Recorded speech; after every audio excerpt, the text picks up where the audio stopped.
स्वागत है जी सभी का। चलिए शुरू करते हैं आज 21 जुलाई के करंट अफेयर्स। ठीक है, हम डेली करंट अफेयर्स कवर करते हैं, तो प्लीज़ डेली आया करिए। चलिए शुरू करते हैं 25 जुलाई करंट अफेयर्स। तो हमारी पहला करंट अफेयर है, union cabinet approve scheme called Bharat औद्योगिक विकास योजना रसायन भव्य रसायन scheme for chemical parks. Central cabinet ने स्कीम अप्रूव करी है। स्कीम का नाम है भव्य रसायन, भव्य भारत औद्योगिक विकास योजना रसायन। ठीक है जी, इस स्कीम के तहत क्या किया जाएगा, केमिकल पार्क्स इस्टेब्लिश किए जाएंगे। केमिकल पार्क होता क्या है कि जो भी केमिकल से रिलेटेड इंडस्ट्रीज़ हैं वो सभी एक जगह, उनको एक जगह अलॉट कर दी जाएगी, वहाँ वो सारी फैक्ट्रीज इस्टेब्लिश की जाएंगी। और जिससे क्या होगा, जैसे कि ट्रांसपोर्ट कॉस्ट कम होएगी और कोई जो कॉस्ट आती है, तो जैसे रॉ मटेरियल की कॉस्ट इधर उधर से अरेंज करना, वो सब कम हो जाएगा, क्योंकि सारी फैक्ट्रीज़ एक साथ एक ही जगह होएंगी तो एंटरप्रेन्योर्स को भी आसानी हो जाएगी। इसलिए ये स्कीम के तहत केमिकल पार्क्स बनाए जाएंगे। ठीक है जी, हाँ, ये स्कीम का नाम है भव्य रसायन स्कीम। ठीक है जी, उसके बाद किसके लिए, boost to chemical industry value chain, lower logistic cost and better resource utilization. ठीक है, तो चलिए इसमें 3 केमिकल पार्क्स बनाए जाएंगे। ओके, चलिए अगला देखते हैं हम। India develops first indigenous 350 kg thrust expendable turbojet engine. जो ये एक्सपेंडेबल टर्बोजेट इंजन होते हैं, ये जैसे रॉकेट्स हो गए, ड्रोन्स हो गए, इन सब चीज़ों में इस्तेमाल किए जाते हैं। ये सिंगल यूज़ होते हैं। सिंगल यूज़ इसलिए होते हैं ताकि इनकी कॉस्ट कम आ सके, और जो ये वेट होता है इनका वो भी कम हो सके, इसलिए इनको सिंगल यूज़ बनाया जाता है। पहले हम बाहर से इंपोर्ट करते थे इनको, और हमारी कॉस्ट बहुत ज़्यादा होती थी, जिसकी वजह से हमने इसको अपनी कंट्री में ही बनाना शुरू किया है।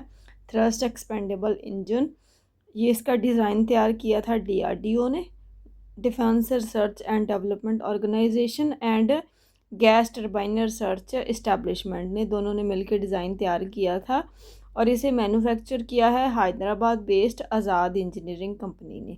तो आपने ये याद रखना है कि इंडिया से first indigenous aerospace technology turbojet engine बनाया है हैदराबाद बेस्ड आज़ाद इंजीनियरिंग ने। ठीक है जी, तो चलिए आगे बढ़ते हैं। आगे देखते हैं, 16th BRICS health ministers meeting concluded successfully in Chandigarh under India's chairship. देखिए, ब्रिक्स की जो चेयरशिप है वो 2026 के लिए इंडिया के पास है, इंडिया इसका होस्ट है। ब्रिक्स की जो समिट है वो तो अभी आगे चल के होएगी, सितंबर में होएगी, लेकिन उसके पहले बहुत सारी और मीटिंग्स होती हैं, जैसे कि हेल्थ मिनिस्टर्स की हो गई और एनर्जी की हो गई, एक्सेट्रा सारी मिनिस्ट्रीज़ की होती हैं। तो ऐसे ही जो हेल्थ मिनिस्टर्स की मीटिंग है वो हो चुकी है। ठीक है जी, कहाँ हुई थी, चंडीगढ़ में। तो जो ब्रिक्स है, इसका थीम है, जो इंडिया ने थीम रखा है, building for resilience, innovation, cooperation and sustainability. तो आपने याद रखना, ब्रिक्स 2026 का थीम है resilience, innovation, cooperation and sustainability. ठीक है जी, ब्रिक्स, अभी हम ब्रिक्स के बारे में देख लेते हैं कि ब्रिक्स है क्या।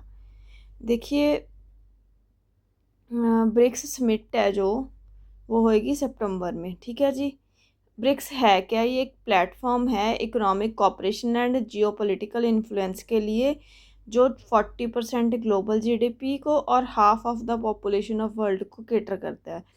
देखिए, जब ब्रिक्स शुरू में जब बना तो पहले ये ब्रिक था, Brazil, Russia, India and China. तो जब 2010 में साउथ अफ्रीका ऐड हुआ तो ये ब्रिक्स बन गया।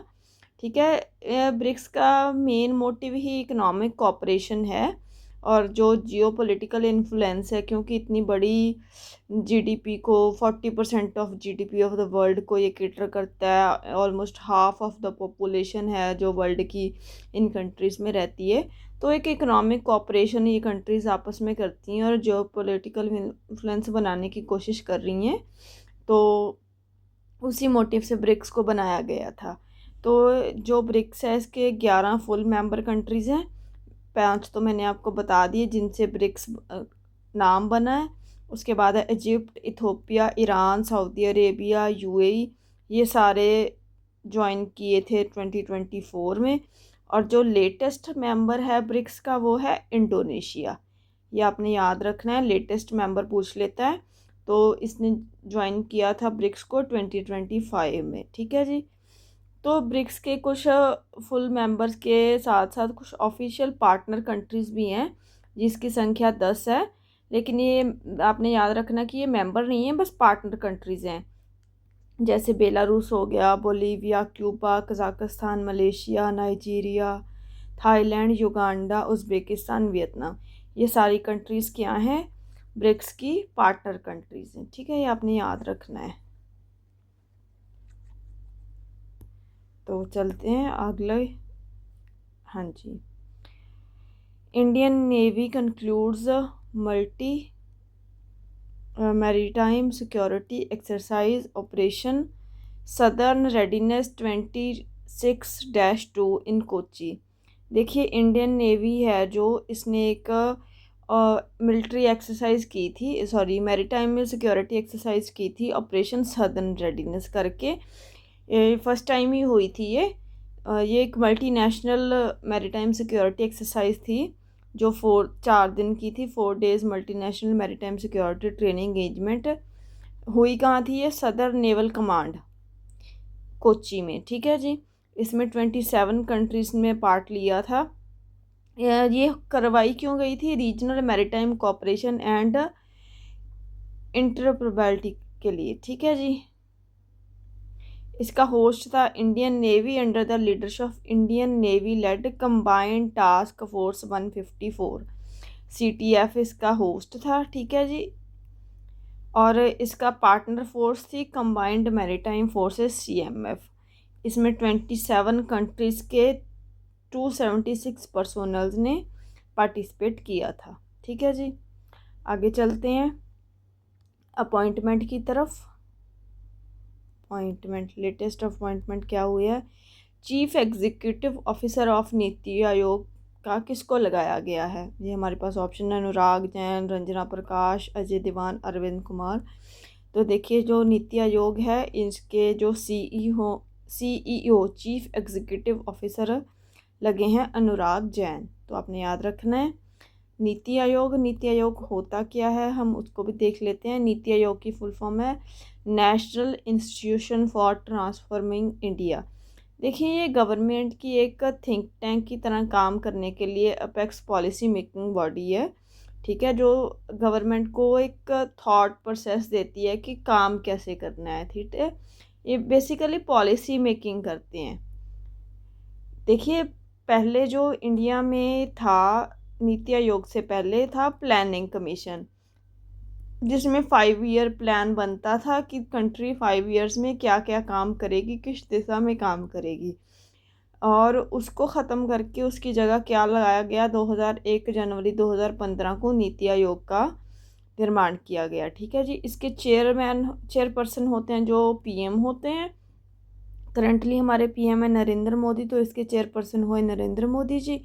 वाइस चेयरपर्सन है अशोक कुमार लहरी और CEO जो है अनुराग जैन, जो हमने अभी क्वेश्चन देखा।